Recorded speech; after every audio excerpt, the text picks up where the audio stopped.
While she was on a business trip, our kids and I decided to surprise her. Sometimes the best intentions lead to the worst discoveries. What started as a heartfelt surprise quickly became the unraveling of everything I thought I understood about my marriage. It was a Wednesday morning when the idea struck. An innocent, spontaneous moment that spiraled into something I never imagined. Becca had been gone for 3 days already, with 4 more to go on her Boston consulting trip. The house was quieter than usual. Too quiet. Curtis, our 15-year-old, barely lifted his eyes from his phone, while Sophie, only 10, picked at her cereal like it had betrayed her. "What if we flew out to see Mom?" I said aloud, not really expecting a response. Sophie's eyes lit up like it was Christmas. "Really?" Curtis shrugged, but I caught the flicker of interest. That'd be kinda cool. And just like that, it was decided. I called off work, booked flights, and started packing bags. The kids were excited in the purest way, talking about the look on their mother's face, the hugs, the joy, the tears. I was caught up in the same fantasy. But even then, there were signs. Becca hadn't answered my last 3 calls. Her texts were unusually brief. Meetings running long. Talk soon. No heart emojis. No miss you. I told myself it was just the conference stress. She was ambitious, driven. That's why I loved her, right? The morning of the flight, I tried once more. Straight to voicemail. I left a message anyway. "Hey babe, kids and I are thinking about you. We'll talk soon. Love you." The flight felt longer than it was. Curtis had headphones on, Sophie chatted nonstop. And I kept staring at my phone, that gnawing feeling in my gut tightening with each minute of silence from her end. As the plane touched down in Boston, the sun was low on the horizon, casting everything in gold. I smiled at the kids, forced and worn. "Ready to surprise your mom?" Their cheers echoed in the rental car. But inside, something was already cracking. I remember the way the hotel lobby smelled. Clean linen and something citrusy beneath it, the kind of scent you associate with expensive silence. Curtis and Sophie waited by the couches, their eyes scanning the grandeur with quiet awe. "Just a minute," I told them, giving Sophie's shoulder a quick squeeze. "Let me find out where Mom's staying." The young woman at the front desk greeted me with a professional smile. I gave her my name, told her I was here to surprise my wife, Rebecca Anderson, who was attending the conference. She typed quickly, then nodded. "Yes, Mrs. Anderson is staying with us. Room 718. Relief, for a moment. Then she added, she checked in with a +1. The words didn't register at first. A +1. Yes, it shows 2 guests on her room reservation. I blinked. It's probably a coworker. They sometimes share for budget reasons. She hesitated before nodding. That makes sense. Didn't. Rebecca's company always booked individual rooms. She'd complained before about colleagues being forced to share.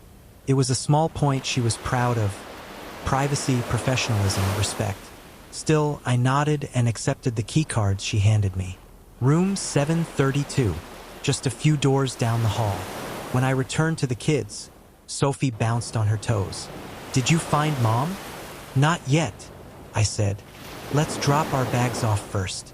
She might be out." Curtis gave me a look, subtle, questioning. I avoided it. Upstairs, the hallway smelled faintly of perfume and hotel carpet cleaner. Room 732 was what you'd expect from a Marriott. Crisp sheets, bland art, soft lighting. As soon as we were inside, Sophie asked again, "Can we go surprise her now?" "In a minute," I said. "Wash up. It's been a long day."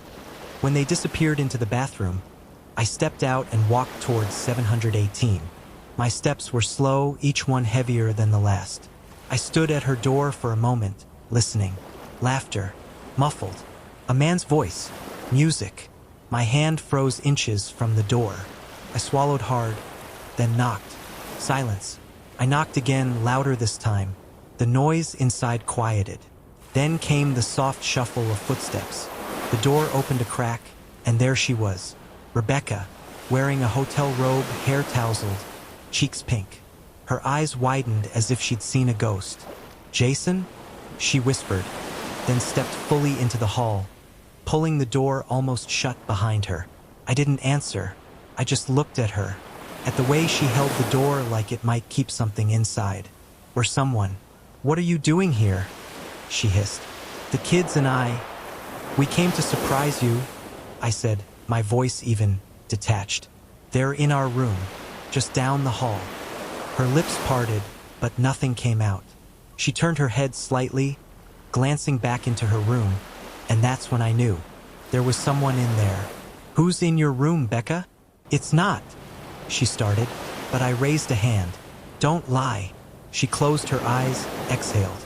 "Just give me a minute." Behind her, the door opened wider. A man stepped into view, shirt half-buttoned, confused expression. "Becca," he said, "everything okay?"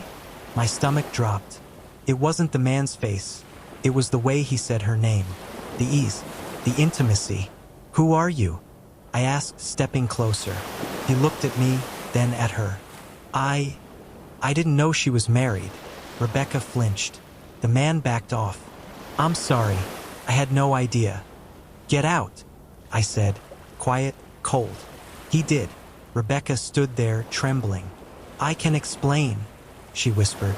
I looked at her for a long time. Then I said, "You'd better," and walked away. She didn't come after me. I waited, paused halfway down the hallway, hoping for the sound of her voice, the click of her heels, anything. But all I heard was the soft sigh of the elevator doors closing behind the man who just left her room. Trevor. That's what he said his name was. From Chicago. He hadn't known she was married. At least that's what he claimed. His face looked honest, stunned, even. But then again, I wasn't sure I trusted my own ability to read people anymore. I walked back into our room. Sophie was sitting cross-legged on the bed, watching something on the hotel TV. Curtis glanced up from his phone. He saw my face. His eyes narrowed, sensing something was off. That kid always saw through me. "Did you find Mom?" Sophie asked. "She'll be here in a few minutes," I said. Sophie's face lit up. "Did she cry?" "Yeah." I lied. She was really surprised. Curtis didn't say anything, but his eyes didn't leave mine. I moved toward the window and pulled the curtain aside. The Boston skyline shimmered outside, streets lit like veins, blinking with the life of people who had no idea my world had just tilted sideways. A knock on the door. Sophie leapt off the bed. "Mom!" She flung the door open before I could stop her. Rebecca stood there, hair brushed, makeup fixed. No rope, no trace of the woman I'd just seen 15 minutes earlier, caught in the middle of a lie she hadn't prepared for. She smiled like she hadn't been caught. "Oh my God! You guys," she said, crouching to Sophie's level. "What a surprise!" Sophie threw her arms around her. "I missed you so much." Curtis stayed on the bed, silent. Rebecca looked at me over Sophie's head, her eyes pleading. I didn't give her anything in return. "You knew we were coming?" Curtis asked, his tone neutral but sharp. Rebecca stood and ruffled his hair.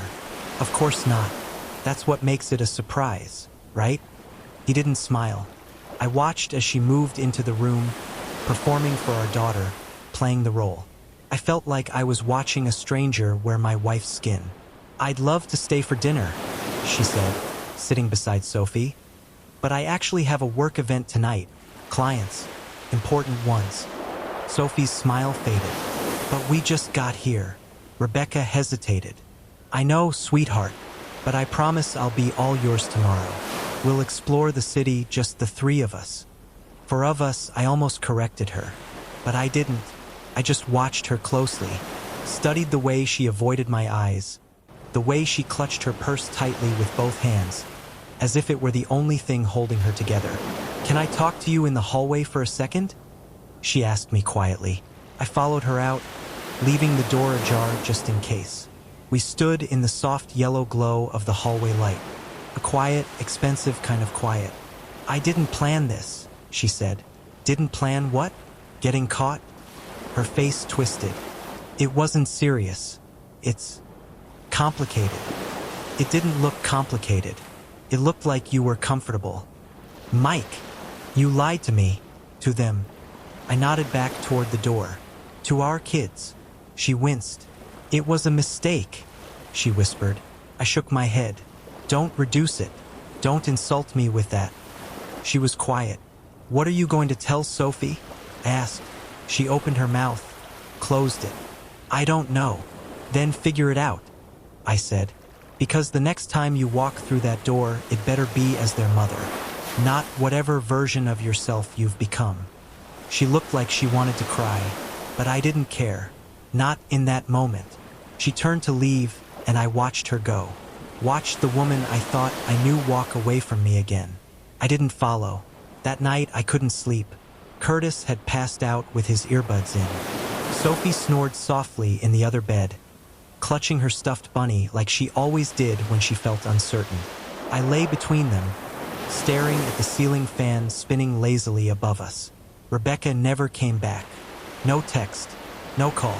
She just disappeared into Boston's glittering Thursday night, off to her client dinner, leaving her family in a hotel room just a few doors down, like we were tourists in her life, uninvited guests. Around 2 a.m., I got up and walked down to the lobby.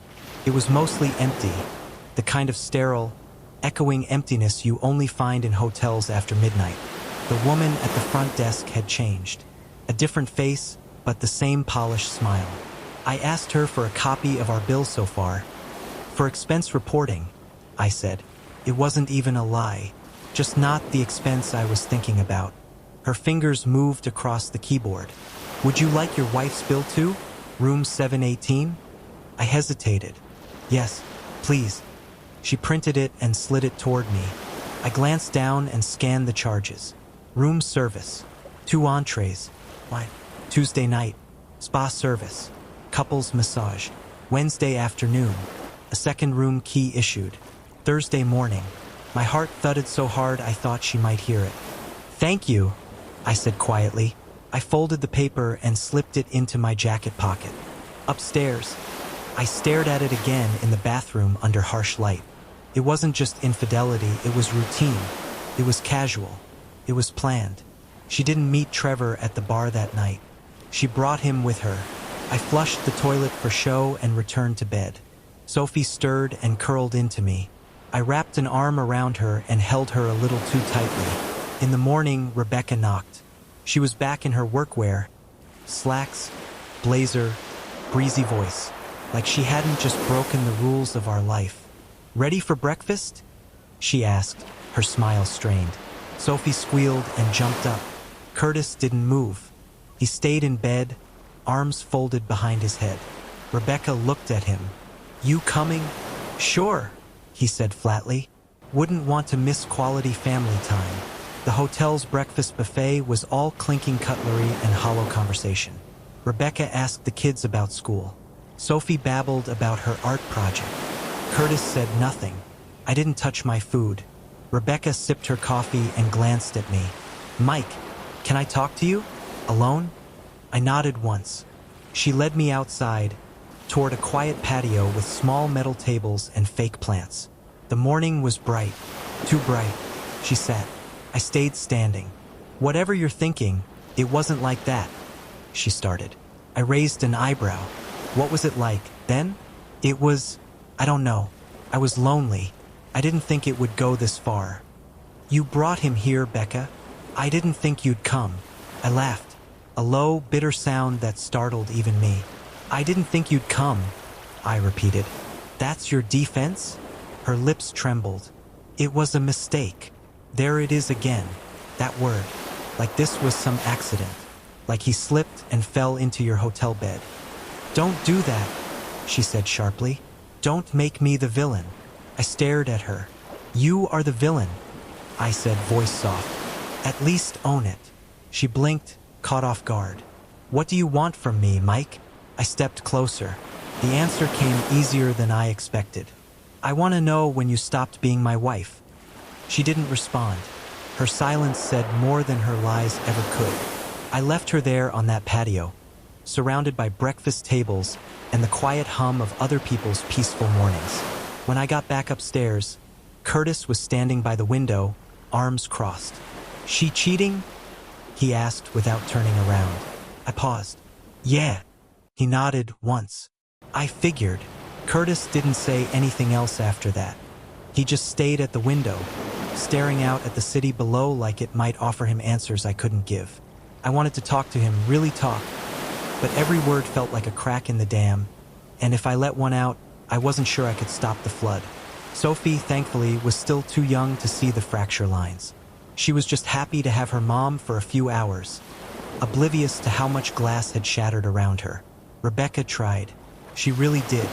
She suggested we walk along the harbor, maybe take a duck boat tour. She pointed at landmarks and asked Curtis questions, tried to hold Sophie's hand a little longer than usual. I watched her play the role of mother and wife like she was clinging to the last minutes of a show she knew was about to close. But Curtis wouldn't play along. When she reached for his shoulder outside Quincy Market, he shrugged her off. "I'm not hungry," he said flatly.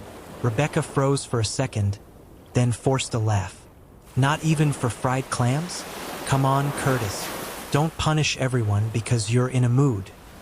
He stared at her, and for the first time I saw it. His eyes hardened in a way I'd only seen in mirrors. "I'm not in a mood," he said. "I'm just not fake." Rebecca blinked. Sophie looked up at her brother, confused. Curtis walked off toward the curb, pulling his hood up despite the sun. Rebecca turned to me, arms crossed. "You could have said something." I shook my head. "He figured it out on his own." "Mike," she started, but I cut her off. "This isn't something you can manage. You don't get to project manage your way out of this." Her eyes flared with something. Maybe anger, maybe shame, but she bit it back. We didn't speak for the rest of the walk. That night, we let the kids watch a movie in bed while I stepped out onto the balcony. Boston buzzed beneath me, cold air brushing against my skin. I felt like a ghost standing there, like I didn't belong in the life I thought I had built. Rebecca joined me minutes later. She didn't speak, just stood beside me, arms wrapped around herself like she was freezing, even though it wasn't that cold. "You think we can come back from this?" she asked eventually, her voice so quiet I barely caught it. I turned to look at her. "Do you even want to?" She didn't answer. That told me everything. We stood in silence for a while longer. The wind picked up, tossing her hair around her face. And then she said something I didn't expect. "I don't know who I am anymore." I looked at her, at this woman I had loved for nearly 2 decades, and I believed her. And I realized something even harder. Neither did I. That night, after the kids fell asleep, I sat alone in the bathroom with the door half closed and the hotel lights dimmed low. I held my phone in my lap. The call log stared back at me. Missed calls, unanswered texts, the digital trail of a man slowly falling out of his wife's life. I scrolled through her social media accounts. Nothing unusual. All curated smiles and professional highlights. A photo of a conference badge. A blurry skyline. The illusion of normalcy. But the reality sat folded in my back pocket. The hotel receipt with Trevor's name beside hers. 2 entrees, spa services, a second key. Proof etched in ink. My hand shook as I stared at it. Not from rage. That would have been easier. This was something colder. Something slower. Like watching mold grow in a place you thought was clean. I didn't cry. Not that night. I didn't scream or punch a wall. I just sat there and let the weight settle. When I stepped out, Rebecca was awake. Sitting on the edge of the bed in the dark. Elbows on her knees, head in her hands. She didn't look up. "I don't want to lose the kids," she whispered. Her voice was hoarse, like she'd been crying quietly after I left the balcony. "You already lost something," I said. "You just don't know how much yet." She turned to me slowly. "I didn't think it would go this far."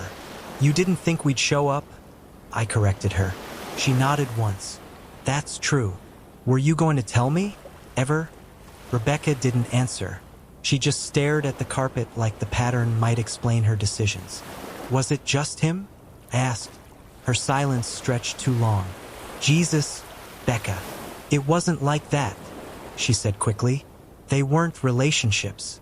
They were They were just moments. I didn't mean to hurt you." That last sentence stung more than I expected. "You didn't mean to hurt me," I repeated. "That's your excuse?" She stood, hands shaking. "I was lonely, Mike. You were always working. The kids needed you. I felt invisible." "You weren't invisible," I said. "You were trusted." She stepped toward me, desperate now. "Please, don't take them from me." I stared at her. This woman I'd made vows to, shared holidays and hospital rooms and late-night kitchen dances with, and I felt like I was looking at a stranger who wore my wife's voice like a mask. "I'm not making any decisions tonight," I said quietly. "But if you're going to keep lying, even now, I'll make them alone." She looked like she might collapse. I walked past her and got into bed between our kids. Sophie curled into me immediately. Curtis turned his back, but I felt him listening. Rebecca didn't sleep in our room that night, and for the first time since we arrived, I didn't care where she went. We flew home on Sunday. Rebecca booked her own flight, different airline, later in the afternoon. Said she needed time to wrap things up with the client. I didn't argue. I didn't say anything at all. At the gate, Sophie clung to her with that blind love only children can offer, whispering how fun the trip was and asking if they could paint pumpkins together next weekend. Rebecca smiled through it, promised they would. Curtis barely gave her a nod, and when she reached out to hug him, he didn't move, just stood there with his backpack on, lips pressed tight. I watched it all unfold from a few feet away, like I was watching someone else's family say goodbye. On the plane, Sophie slept with her head on my lap. Curtis watched a movie without headphones, volume muted. Just images, no sound. I thought it was fitting. When we landed, it was raining. Curtis grabbed the bags while I carried Sophie to the car. Everything felt mechanical, like we were trying to remember how normal used to feel. At home, the lights were off, the house cold. I set Sophie down in her bed and kissed her forehead. She stirred, smiled, went right back to sleep. Curtis stood at the top of the stairs, arms crossed. "Is she moving out?" he asked. I looked up at him. My son, 15 years old and already carrying a weight he shouldn't have to. "I don't know yet," I admitted. He nodded, jaw tight. "She should." "Curtis, I don't want to live in a house where people pretend everything's okay." Then he turned and disappeared into his room, door closing with a soft but certain click. I stood in the hallway for a long time. When Rebecca got back that evening, she knocked before entering. She had never done that before. I opened the door. She stood on the porch, suitcase in hand, eyes red-rimmed but dry. Behind her, the sky was a washed-out gray, and everything smelled like wet leaves and endings. "I'll stay at a hotel," she said, "just for a few nights." I nodded. "Okay." She looked past me into the house we had built together. "Do you want me to tell them?" "I think Curtis already knows everything he needs to," I said. "And Sophie. I'll protect her from what I can." Rebecca swallowed hard. "I never wanted this." Neither did I. We stood there in silence for a beat too long. Then she turned and walked back to her car. No goodbye, no dramatic farewell, just a door closing, an engine starting, and taillights fading into the dusk. Back inside, the house felt strange. Too still, too balanced, like we'd taken something out of the structure, and now it was standing straighter without it. I thought the worst part would be the confrontation, the discovery, the hotel door, the man. But it wasn't.